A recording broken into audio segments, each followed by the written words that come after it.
Existe uma diferença muito grande entre os militares da ativa e da reserva, porque quem está na ativa tem um comando de tropa e tende a ter o regulamento constrangendo as suas ações, além da cadeia de comando. Quem está na reserva se utiliza, né, da fala, né, como qualquer outro cidadão. O problema é que muitas vezes as pessoas utilizam da sua autoridade pregressa como um elemento de autoridade no contexto social.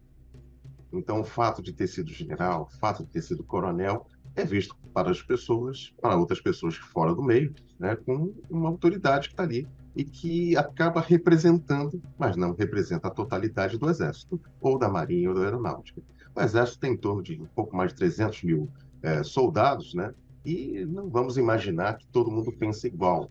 Na verdade, numa corporação, nas corporações militares, nós vemos tensões que, ao estudar profundamente, né, nós vemos diferenças, e a reserva representa uma parte dessas correntes, mas não todas. E há também de se pensar o papel individual de cada um desses oficiais que querem um protagonismo por querer fazer uma carreira política. Então, muitos desses oficiais, né, entraram nessa onda do bolsonarismo porque viam o Bolsonaro como uma espécie de vetor, né, populista necessário para que eles pudessem propagar suas carreiras. E aí a gente volta para a questão da crise em Brasília, né, com esse atentado às nossas instituições democráticas.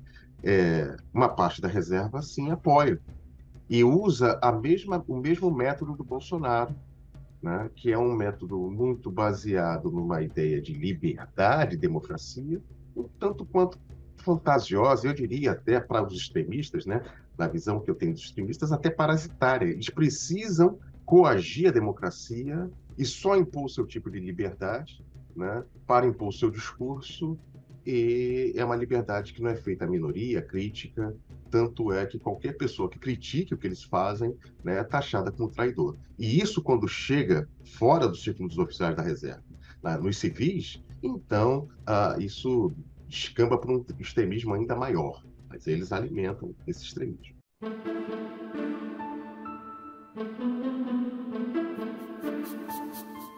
Os sinais, eles vão desde uma omissão, que é evidente, uma omissão devido a, muito provavelmente, haver uma falha na comunicação, se for uma falha deliberada, né, ou não, mas há sinais evidentes que houve, né, uma parte da instituição está comprometida.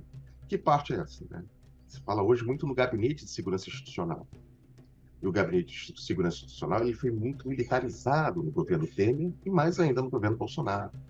E o gabinete ele tem uma função importante ali, né, para a presidência da República, né, na articulação de informações com o batalhão, com o Comando Militar do Planalto. Então, a partir do momento em que se completa um ano, não, aliás, 2 anos do Capitólio, né, a partir do momento que há toda uma movimentação do presidente que foi derrotado, né, de não aceitar o resultado das urnas, de manter, né, seus sectários em frente aos quartéis, está todo o enredo ali de um Capitólio 2. Todo o enredo está ali. Primeira coisa. A segunda coisa é que, no nível mais de alta política possível, não foi separado a filiação ideológica partidária da defesa do Estado. Então, né, nós temos uma informação de que a esposa de um general que foi comandante do Exército, um oficial com muito carisma, que é o general Vilas Boas, esteve presente nos acampamentos. Se a gente utilizasse outros períodos, né, da redemocratização, o alto comando iria informar para que as famílias, né, para os oficiais que têm que dar o exemplo, evitassem, né, que suas famílias estivessem nos quartéis. É o mínimo. Mas não só não foi evitado, né, como se manteve.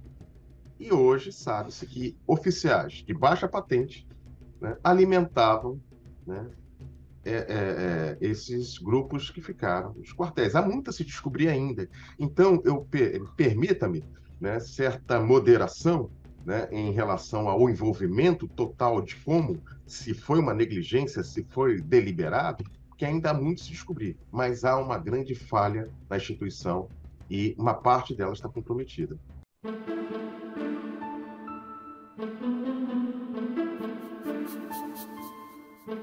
Há uma interpretação muito equivocada por parte do alto comando a respeito da natureza desses eventos.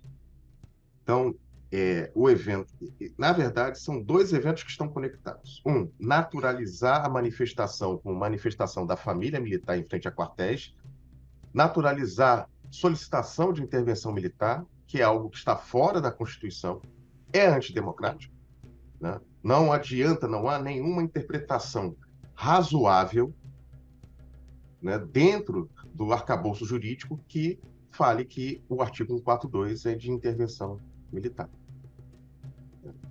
Então, já está errado a partir daí.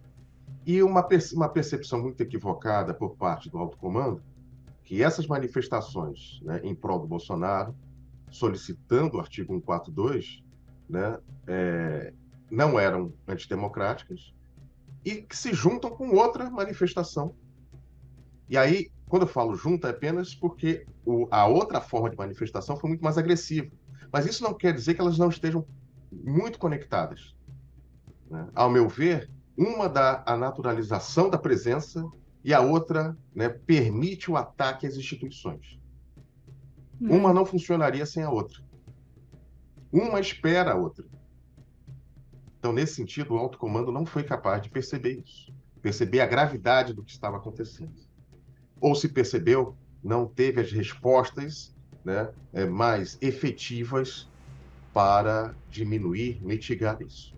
Tanto que, no dia seguinte, né, os acampamentos foram desmontados, a maior parte dos quartéis. Isso teria que ter ocorrido antes mesmo das eleições, do segundo turno.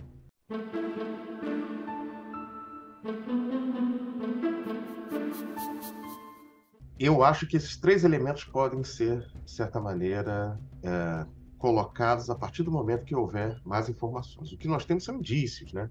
Então, um indício importante, o comandante da Marinha sequer foi à cerimônia de posse, o almirante Almir Garnier dos Santos. Uma coisa que nunca aconteceu no período da redemocratização. Então, ele deixou de ser o representante de uma força do Estado, cujo lastro está na Constituição, para ser representante de um movimento cujo político é efêmero. E existe um ditado no meio militar, né, sobre o exemplo. Você faz o exemplo e ele te arrasta.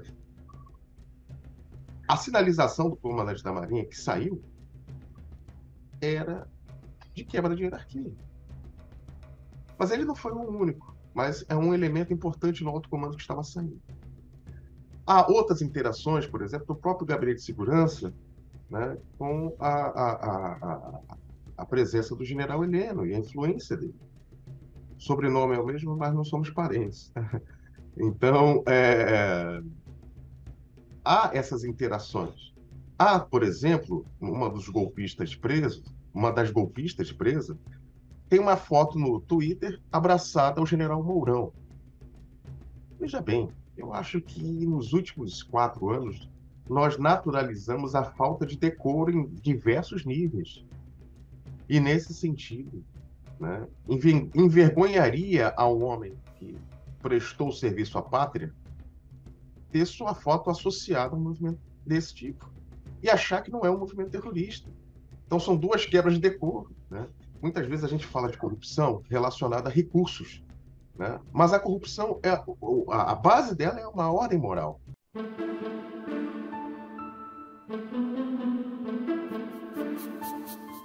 Essa história começa até um pouquinho antes da Constituição de 88, né? Depois de pesquisas mais avançadas, período de tese e pós-tese, há uma convergência já no período que marca a eleição de Tancredo Neves. Haviam oficiais da ativa do Centro de Inteligência do Exército, que, junto a uma revista chamada, um jornal, um tabloide chamado Letras em Marcha, né, enviava a seguinte mensagem para a tropa, que o Tancredo Neves, caso vencesse, ia instaurar o comunismo no Brasil. Então, ele seria uma espécie de Kerensky. Então, na Revolução Russa, você tem duas fases. Uma primeira fase em que a Revolução de Fevereiro, que Kerensky lidera, e depois a de outubro, que Lenin lidera. Né? Então, o Tancredo seria, né, uma passagem para o comunismo. E nesse período, né, eles vão, e aí com a inteligência, com praças, né, sargentos da inteligência, vão, por exemplo, pichar paredes em Brasília, né, falando que o comunismo está vindo aí como se fosse um grupo comunista apoiando o Tancredo. Vão também, né, queimar gráficas, né, da campanha do Tancredo. E tudo isso na surdina. Né? Mas eles vão se organizar em outro grupo de pressão que vai ser conhecido, né, como Associação Brasileira de Defesa da Democracia. E que vai ser uma espécie de think tank buscando posicionar grupos à direita, né, diante do novo quadro com a assunção do Tancredo Neves. Então, tudo começa de uma ação do CIE. Né? E eles vão se posicionar ao longo do governo Sarney, que é um governo muito marcado por uma tutela militar. Veja só, Sarney assume, mas ele não era o presidente escolhido. Né? O presidente escolhido era o Tancredo. Né? Tancredo morre, e mesmo antes, né, ele é eleito pelo colégio eleitoral. Então, Tancredo, além de ter sido eleito como vice de uma chapa do colégio eleitoral, não tinha o peso do voto da população, né? Ainda era vice, né? Um vice menos carismático do que Tancredo.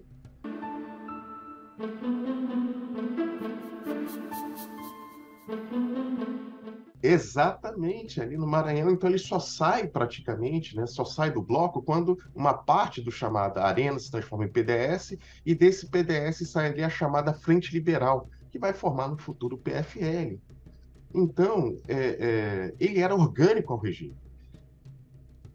Então ele não apresenta mudança, ele apresenta uma continuidade dentro de uma tutela. E por que uma tutela? Né? Nós temos generais, né? O papel do general Leônidas da Silva foi, ao mesmo tempo, de bancar essa mudança, mas, ao mesmo tempo, também controlar, em alguns aspectos, essa transição. Havia uma preocupação dos oficiais de acontecer o que aconteceu na Argentina. E para quem não conhece bem essa história na Argentina, né, quando a junta militar ela perde a Guerra das Malvinas em 1982, ela fica meio que sem sustentação. E aí, é um período de um ano, o governo vai caindo, porque as pessoas não aguentavam mais a economia no regime militar, e os militares não resolveram problemas econômicos, não aguentava, né, a questão de haver desaparecidos, porque começa a surgir na imprensa, né, o desaparecimento de pessoas, 8.960 computados naquela época, mas muito mais sabe-se depois. E também os militares, além de não controlar politicamente direito a Argentina, economicamente direito, também não serviam para proteger o país daquilo que era a menina dos olhos dos argentinos, que era Malvinas. Então, o governo cai, né? É feita a eleição, os peronistas não assumem naquele momento, mas assumem a União Cívica Radical com Raul Alfonsín, e aí tem um novo Estado de Direito em que a junta militar tem que pagar pelos erros na Guerra das Malvinas, mas também pagar pelos erros do que aconteceu no regime militar, os desaparecidos.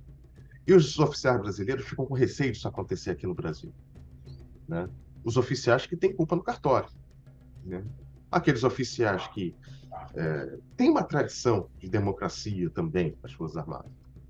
Né? Isso é inegável. Né? Porque se não tivesse, mas há também um pensamento autoritário. E muitas vezes esse movimento autoritário se funde com o pensamento democrático. Né? Então, ainda há um grande problema hoje em dia, é que nós, no Brasil, temos que desenvolver uma cultura democrática em todos os níveis.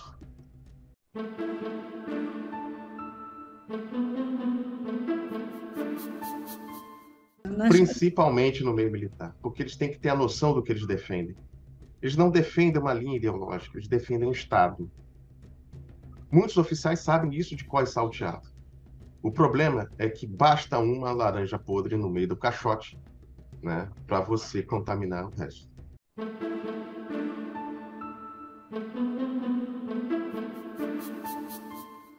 o Letras em Marcha e a Associação Brasileira da Defesa da Democracia surgiram ali na década de 80, e aí a gente tem um período Collor, onde vão surgir em torno de 23 grupos desse tipo. Na crise do governo Collor, tem 23 grupos atuando. E aí a gente vê um decréscimo já no governo Lula para o governo Dilma. E aí tem uma explicação curiosa. A idade. Não há oxigenação. Então, muitos desses oficiais que são parte desses grupos, eles não só coordenam esses grupos, mas fazem parte de outros, né? Há uma interligação. E o fato de terem sido da repressão dos órgãos de informação e de inteligência, né, é uma marca desses grupos. Então, estão defendendo ali a não existência de um processo como na Argentina e a manutenção, né, de um certo status quo militar, que é uma preocupação deles de se manter o respeito aos militares, né, e, de certa forma, eles não serem julgados e manter a narrativa sobre 64. Só que, com o tempo, né, por mais que alguns deles tentem candidaturas para governador, para presidente, eles vão envelhecendo e vão morrendo. Não há oxigenação, né? Eles conseguem ter adesão, às vezes, de milhares de oficiais, por exemplo, o grupo Guararapes, em Fortaleza, tinha 3 mil e tantos aderentes. Só que o discurso deles vai ficando Em que muito ano, fechado. desculpa? Ah, Repete essa parte aí, os grupos o, Guararapes. o grupo Guararapes ele é criado em 1990, logo a partir do momento que o Fernando Collor, logo na primeira semana de governo, ele assina o decreto que extingue o Serviço Nacional de Informações. Então, os militares ligados ao Nacional de Informações reagem, né? Um deles é o general Francisco Batista Torres de Mello, né? Vai criar o Grupo Guararapes como grupo de pressão. E aí, com sede em Fortaleza, ele vai aglutinar os oficiais da região. Então, nós temos Fortaleza, o Guararapes, nós temos em Minas o Inconfidência, e aí já alguns desses outros grupos têm participantes dos órgãos de inteligência também, né? Fizeram curso de comunicação na Escola Superior de Guerra, na Escola de Inteligência também fizeram os cursos, então eles têm um vocabulário em comum, né? E esse vocabulário em comum que eu acho que é importante, porque embora eles diminuam de tamanho com o tempo pela falta de oxigenação, né, o discurso se manteve. Então, quando a gente pega o relatório da inteligência em 87, que apurava que o Congresso brasileiro tinha 30% de esquerdistas, e isso era uma ameaça, né? Quando a gente faz a análise daquele discurso, ela vai estar presente nesses grupos.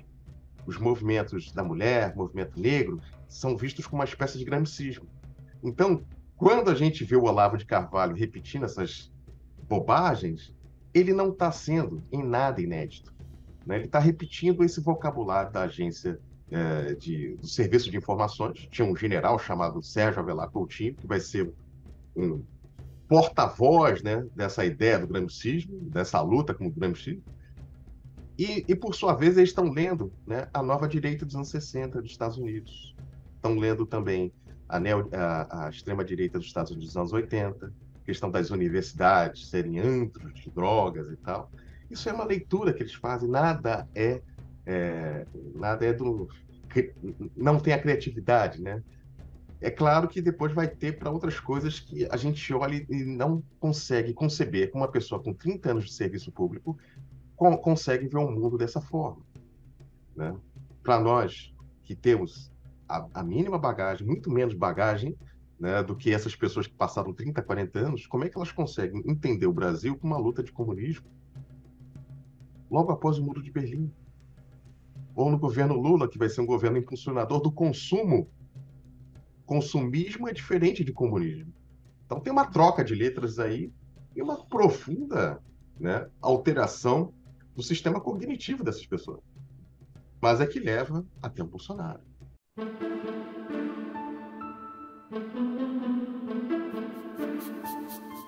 Desses grupos, o único que está, são dois ainda que estão existindo, é o grupo Inconfidência, criado em 1992 em Belo Horizonte, pelo coronel Miguel, e hoje está com outro coronel, coronel Reinaldo de Biase.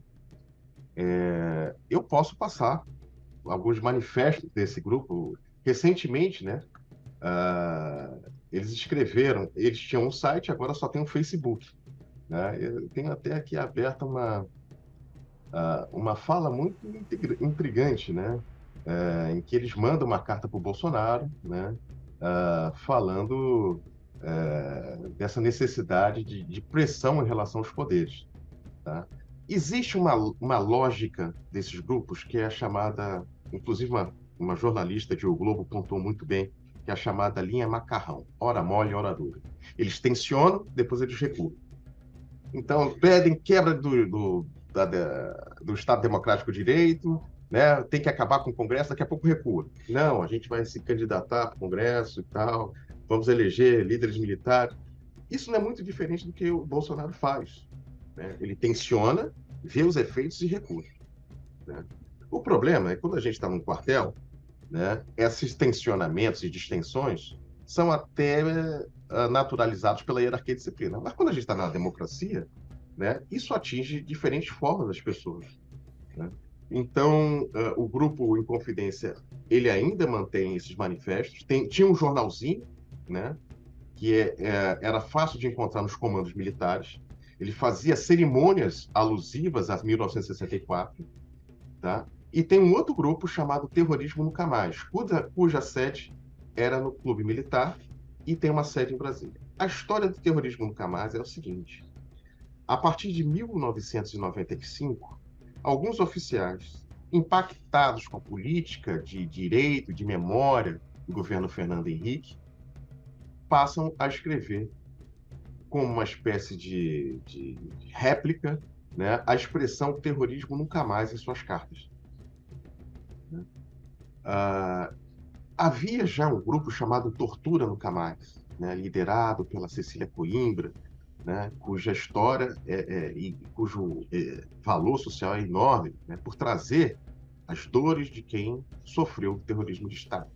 Então, eles fazem esse joguete, eles colocam o terrorismo nunca mais, e a partir de 98, eles criam um grupo que conversa com todos os demais grupos e que tem uma sede orgânica, né, que até então era o quinto andar do Clube Militar.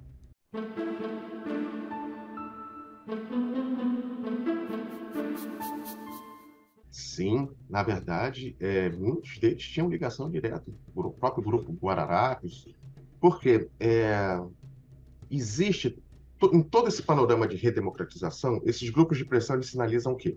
Militares insatisfeitos com a democracia, com o status quo dado às Forças Armadas.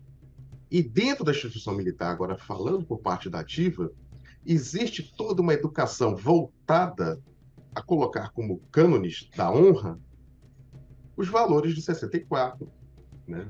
Então, quando você conversa com um oficial, ele pode não saber o que foi a Guerra Civil de 32 em São Paulo, mas ele vai saber o que foi 64. Ele pode ter uma noção da Primeira e Segunda Guerra, principalmente da Segunda Guerra, quando enviamos tropas, mas ele vai saber mais, né, daquilo que está acontecendo de 63 para 64. Então, existe uma memória institucional feita por uma geração que viveu 64, e aí tem uma questão do personalismo. O Exército deixa de ser o Exército do século XIX, do século XX, passa a ser o Exército que é o Exército utilizado para barrar um suposto avanço comunista em 64. E aí o próprio ministro do Exército na época do Fernando Henrique, o general Zenildo Zoroastro Gonzaga de Lucena, perdão, ele vai mandar uma carta para um desses grupos, que é o Grupo Estácio de Sá. O Grupo Estácio de Sá era um grupo localizado no Rio de Janeiro, que tinha como líder um dos coronéis dos inquéritos policiais militares, o coronel Hélio Ibiapina. E o coronel Hélio Ibiapina cria o grupo, na verdade, porque ele participava dos outros grupos, mas ele criou esse grupo para vencer as eleições do Clube Militar. Vence as eleições do Clube Militar e aí passa a ter uma cartilha ideológica do Clube Militar, que é valorizar 64. E recebe uma carta do ministro falando: olha, damos apoio a essa valorização. Isso a gente está no meio do governo Fernando Henrique, né? E isso deu mais motivo para que outros grupos, né, agora tivessem um discurso mais afinado. Curiosidade, que acabei não vendo na dissertação, porque não era naquela época ainda meu alvo de estudo, mas o Bolsonaro, que discursava no plenário, não falava de 64 até 1995. O discurso do Bolsonaro no plenário era sobre salário. Bolsonaro, no plenário, xingava o general Fajardo, chamando-o de covarde e de outros nomes. Xingou também o almirante Mauro César em 97 e 98. Mas a partir de 95, quando começa essa reação da reserva, ele adota esse discurso também de defesa de 64. E aí, nesse sentido, eu acho que a importância desses grupos, de manter o discurso que vai ser utilizado por outras gerações de oficiais. Um discurso que tem um valor ideológico enorme para eles, mas cuja significância para um Brasil do século XXI é anacrônica.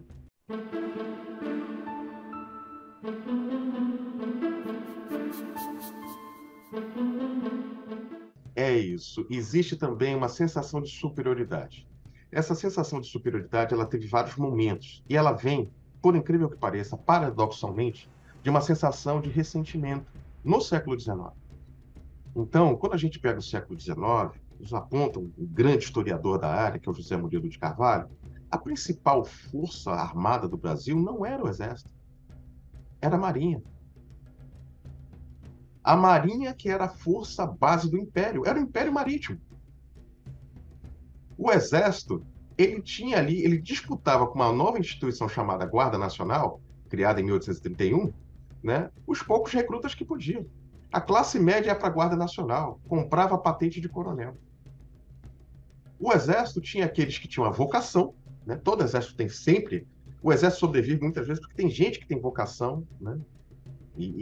Esses que tinham vocação lidavam com o Exército pequeno, que aí, diante da Guerra do Paraguai, tem que crescer. Então, você passa 30 anos, né, praticamente com um exército pequeno, com poucos recursos. E é dentro desse exército pequeno, né, que começa a vir uma revista, aí você me falou das publicações dos militares, né, tem uma revista chamada Tribuna, tem outra chamada O Soldado, que vão questionar o quê? A falta de incentivo do governo. Eles estão vendo a guerra na Europa, a guerra de secessão, vão para a Guerra do Paraguai, acaba a Guerra do Paraguai, esse exército é diminuído. E quando a guerra é vencida e esse exército volta a ser diminuído, os oficiais passam a ter noção de que estão vivendo uma sociedade escravagista, né? E aí, veja, né, existe um erro, né, uma generalização. O exército do século XIX é um, pensamentos oficiais do século XIX é totalmente diferente do século XX. E os oficiais que vão dar o golpe, né, em 1889, eles se juntam com uma força civil abolicionista, né, uma força civil republicana. A Guerra do Paraguai termina em 1870. Em 1870, você tem a vitória da Alemanha sobre a França, retornando à República. Então, no espaço de 20 anos, essas forças vão levar ao fim da monarquia. Quando nós temos esses movimentos civis, republicanismo, abolicionismo, se juntando com os oficiais, temos, junto com o ressentimento dos oficiais da política imperial em relação ao exército, o caldo, né, que vai nos levar à República.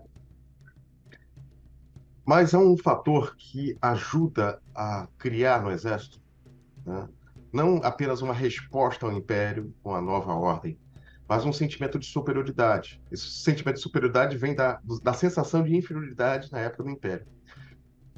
Um sinal disso, evidente até hoje, é o fato de que o Exército comemora sua criação em 1648. Né? Mas só que o Exército não foi criado em 1648. Essa criação é uma narrativa dos anos 90 incorporada pelo ministro Zenildo Horácio de Lucena. Né? Sobre isso, para quem esteja curioso em ler, tem um livro do Celso Castro chamado A Invenção do Exército.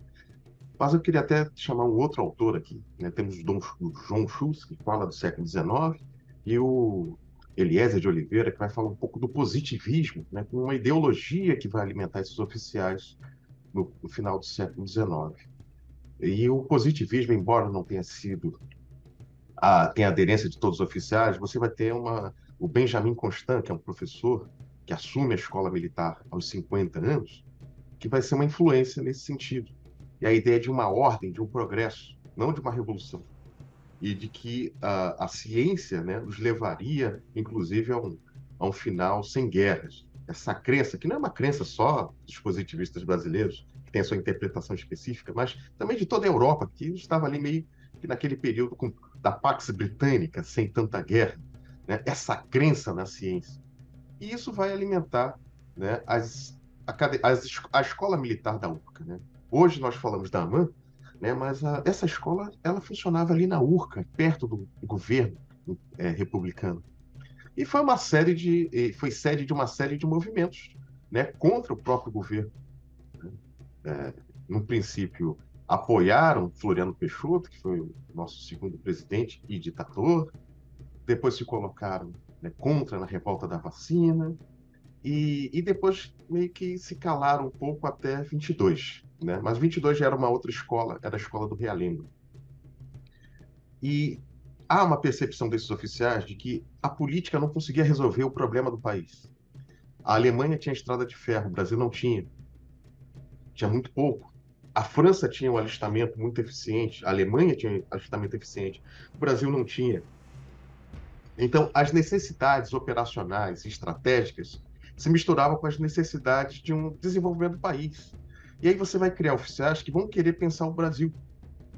Por exemplo, a turma de 1917 e 18 da Escola Militar do Realengo, você vai ter Prestes, né, que vai fazer parte do Partido Comunista. Né? Você vai ter o Marechal Lott, você vai ter Castelo Branco, você vai ter, né, gerações de oficiais. Né? Um pouquinho antes, Dutra, na turma de 1904.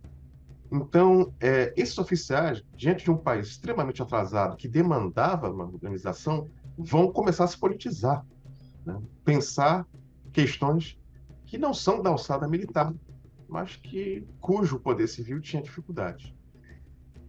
E aí, nesse sentido, a gente já tem um primeiro sintoma, uma politização de assuntos não militares pelos militares, né?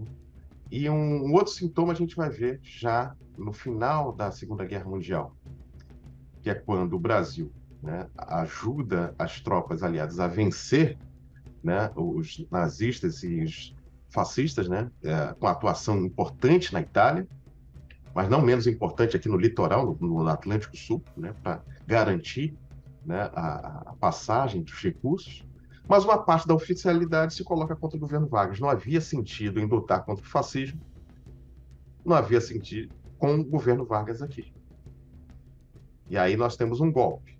Esse golpe inaugura a chamada República de 46. A partir de 1946, nós temos um novo arranjo. E nesse novo arranjo, né, os militares, a sociedade brasileira vai emprestar aos militares uma espécie de status de árbitro político, ou retomando uma expressão que era do Império, que vai ser reescrita pelo Aristídio Junqueira, que é o poder moderador.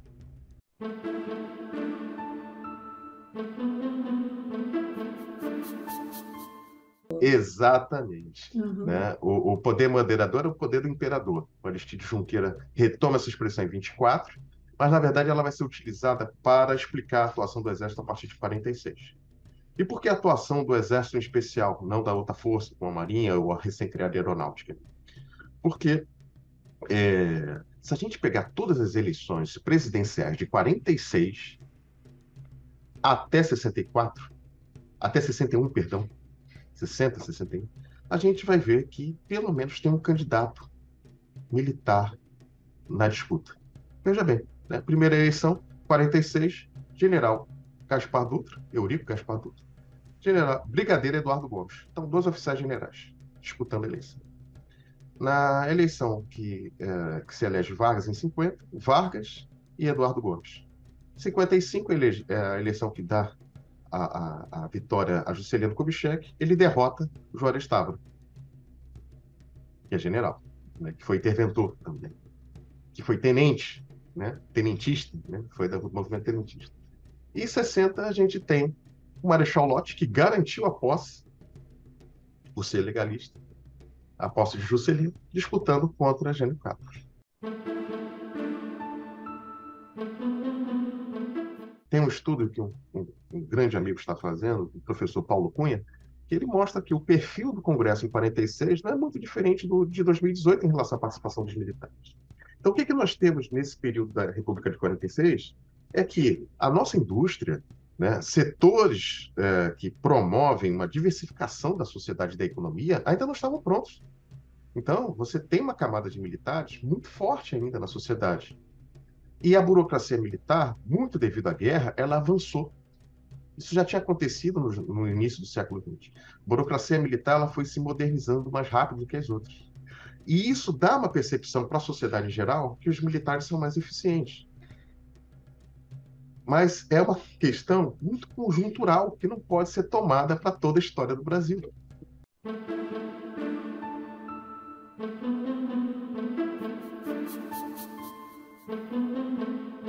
Eu penso que é muito mais complexo, porque quando a gente fala dos militares, né, a gente tende a pensar que é homogêneo, né?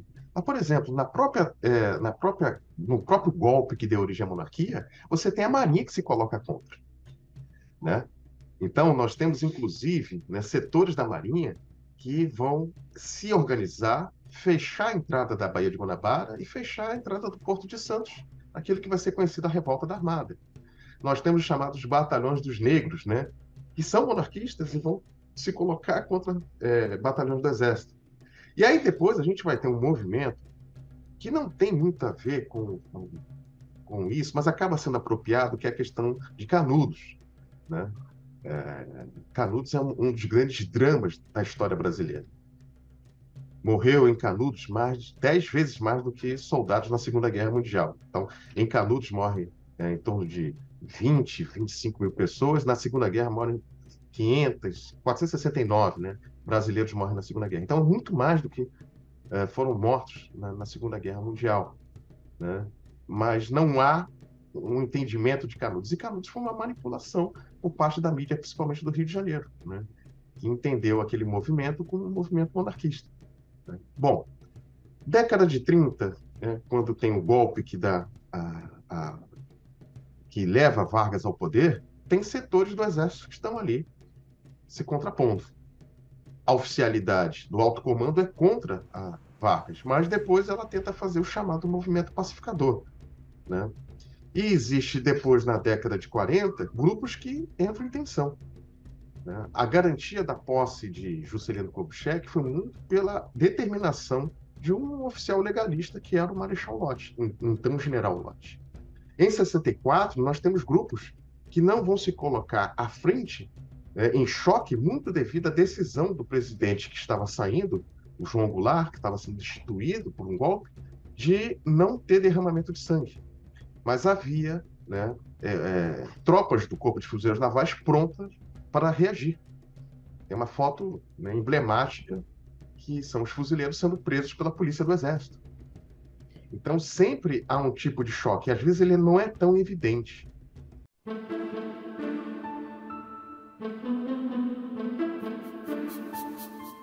Há oficiais que são contrários ao que está acontecendo, né? São contra esse movimento de politização, de partidarização que o Bolsonaro promove, né? Que o Bolsonaro está promovendo uma partilha dentro. Partido vem de parte, né?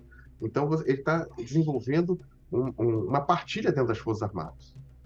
Nós já tivemos oficiais generais que foram punidos por defender o marco democrático e republicano no governo Bolsonaro, na reserva, e coronel também que foi punido por denunciar o que estava acontecendo no governo Bolsonaro.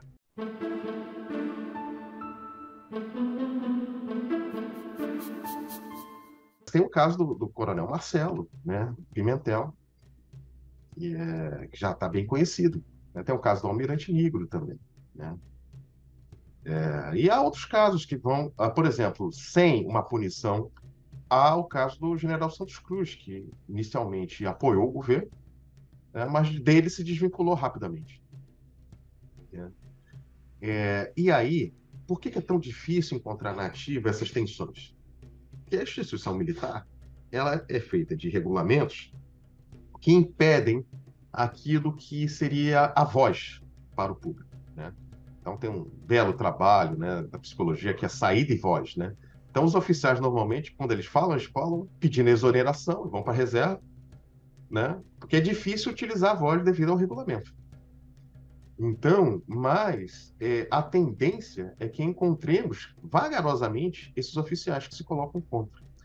A questão aqui, Débora, e para todos que estão vendo essa essa reportagem, é que os legalistas são silenciosos, que eles sabem a importância do respeito às instituições, e esse respeito reside no silêncio, né? A honra deles está ligada a defender o marco democrático, o Estado democrático de direito, são oficiais e são praças que servem ao Estado brasileiro, né? Ao Estado cuja legitimidade repousa na sua sociedade, e o silêncio faz parte da honra e do sacrifício.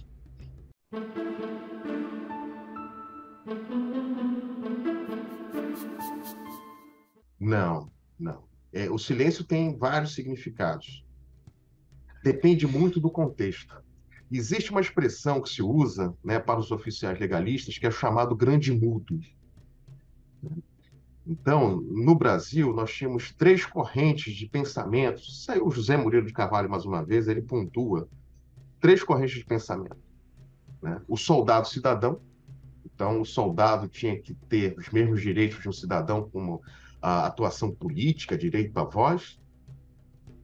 Temos o soldado profissional, que é o grande mudo, e temos o soldado corporação. O soldado corporação é aquele que acredita que a instituição tem que falar politicamente, mas através do alto comando.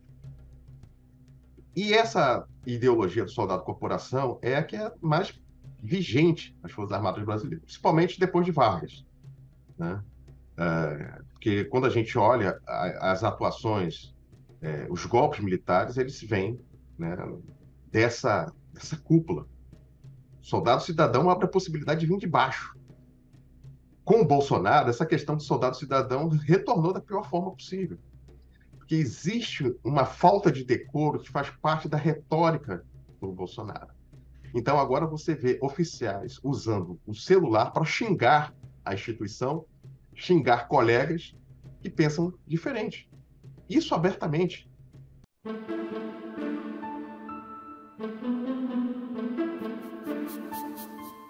As redes sociais são um novo suporte. Existia, mas só que agora, com as redes, com os celulares, todo mundo fica sabendo.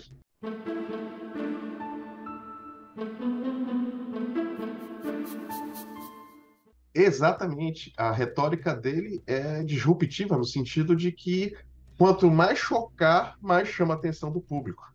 Passamos 4 anos vendo as pessoas criticarem Bolsonaro, quem não votava nele, mas falando dele todo dia, né? E aí alguns sites humorísticos comemoraram, né, o momento que ele se calou no segundo turno, né? Porque as pessoas estavam saturadas dessa prática política, essa retórica de falem mal, mas falem de mim, e mantenham, né, a atenção.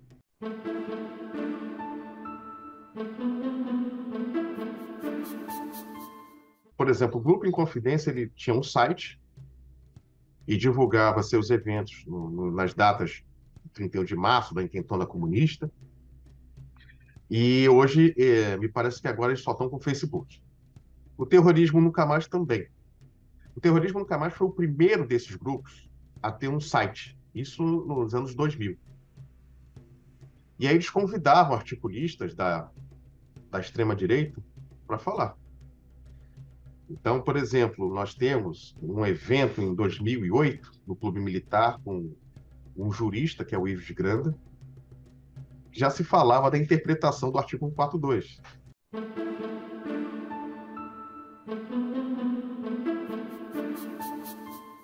Essa questão totalmente equivocada, né, e antidemocrática de que o artigo 142 serve para isso, quando na verdade não é, né? O artigo 142 por si já geraria um outro bate-papo, né? Mas é para naturalizar que, diante do perigo comunista, seria possível uma intervenção militar constitucional. Então, essa coisa ela é plantada, né, devagarzinho. O clube militar, né, buscou fazer isso. Só que a diferença do clube militar da década de 50 para a década de 2000 é que o clube militar foi se esvaziando também. O jovem tenente, ele tem a opção do bairro dele, ele pode ir para um clube, a sua esposa né? Hoje tem um padrão de vida que às vezes é até melhor do que o dele. Então, o clube militar deixou de ser uma, uma, um locus, né, de conversa, de recreação, e passou a ser apenas o lugar dos mais velhos. Inclusive, eles têm uma dificuldade hoje, né, de ter jovens oficiais. E aí, onde é que entra a radicalização? Bom, tem esses grupos e tem o panorama político. Nós temos um panorama político que ajuda a radicalização, né? Em 2013, nós temos um movimento que é um movimento antissistêmico. Por quê? Nós temos novos elementos no fazer político. Nós temos redes sociais, né, que agora amplificam, aceleram e dinamizam a ação política de uma forma como a gente nunca viu. Eu entendo e interpreto 2013 como uma crise de representação dos partidos políticos diante desse novo mundo. Alguns pesquisadores falam que foi a chegada de uma nova esquerda, outros... Eu entendo que é ali que a direita consegue as ruas. Porque as formas de fazer política se repetem em 2013, 14, 16. É ali que a direita ganha o espaço, porque tem mais recursos para ter as redes. Entendeu rapidamente o mecanismo. É paradoxal, os grupos já deixam de existir, mas os seus intérpretes continuam. E aí, por exemplo, tem um general que é importante falar, que é o general Sérgio Avelar Coutinho, que escreve sobre o gramscismo. Ele escrevia para esses grupos. A sua obra agora vai ser diluída. E vai ter um civil, que é o Olavo de Carvalho, que desde a década de 2000 participava, né, conversava, tinha artigos publicados pelo Ternuma. E agora vai ser o porta-voz dessa nova direita, que é uma extrema-direita. Então, é paradoxal que os grupos terminem, mas eles mantêm como legado toda uma retórica anticomunista de presença das Forças Armadas maior na política. E o Bolsonaro vai ser o catalisador. Bolsonaro não é um teórico, Bolsonaro é um prático da política. Ele vai catalisar todos esses discursos da sua forma de governo. Ele sente isso, né? E ele vai fazer isso. Vai militarizar. Não só ele, porque a geração dele, Vilas Boas, Etchegoyen e outros generais, né, embora inicialmente sejam constrangidos por um ambiente de maior defesa da Constituição, com a crise política, com os casos de corrupção, né, e com também o que a gente pode chamar de um lava-jatismo, né, os efeitos da Lava Jato em toda a sociedade, isso causa uma profunda radicalização, né? E aí a gente tem que olhar o global. Primavera Árabe, a gente tem que olhar, né, outros movimentos de contestação, né? Então, o Brasil ele acaba entrando, né, nesse redemoinho causado pelas novas formas de ação política, que eu não estou dizendo se são certas ou erradas, mas a nova maneira de se fazer a política, que iguala, né, e tira a hierarquia, inclusive, do sistema de informação do público, né? Os jornalistas, eles baixam o patamar nas redes sociais para o garoto de 13 anos que só sabe escrever bobagem, né? E o pior, os editores não se dão conta disso, né? Então, você cria um ambiente, né, que já favorece a falta de uma hierarquia social e uma redefinição do status.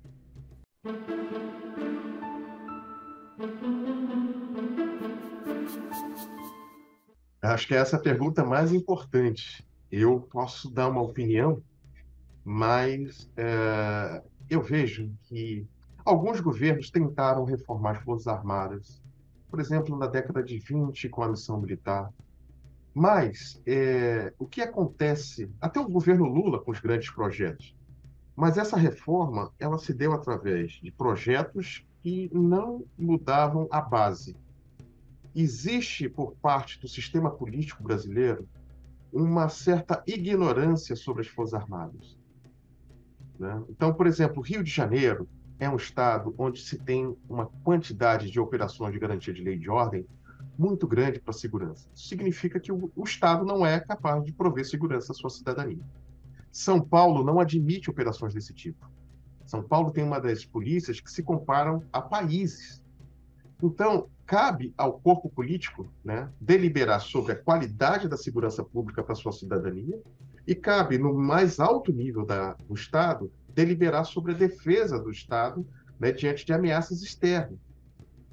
Não há interesse por boa parte dos políticos nessa discussão, porque atribui-se o fato de não gerar voto.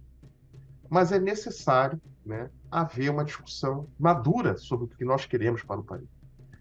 No governo Lula, houve um aceno para a comunidade acadêmica, né, no sentido de uma criação de uma comunidade de defesa. Eu sou fruto dessa comunidade de defesa.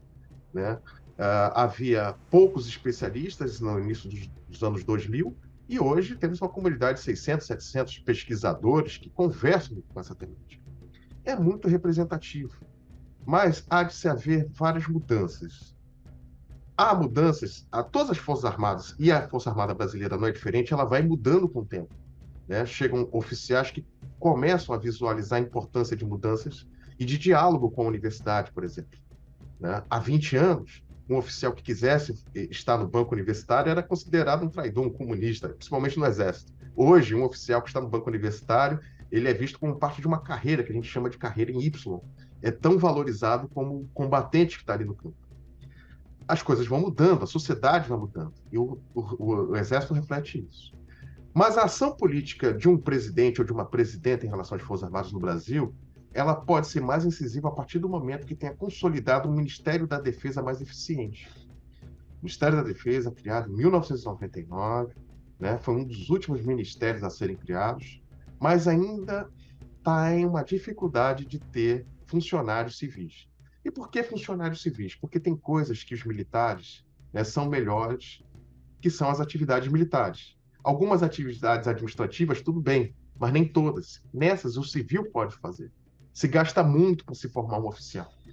É um dinheiro, né, e um tempo, um sacrifício por parte da pessoa e um recurso por parte do Estado enorme para se formar um oficial.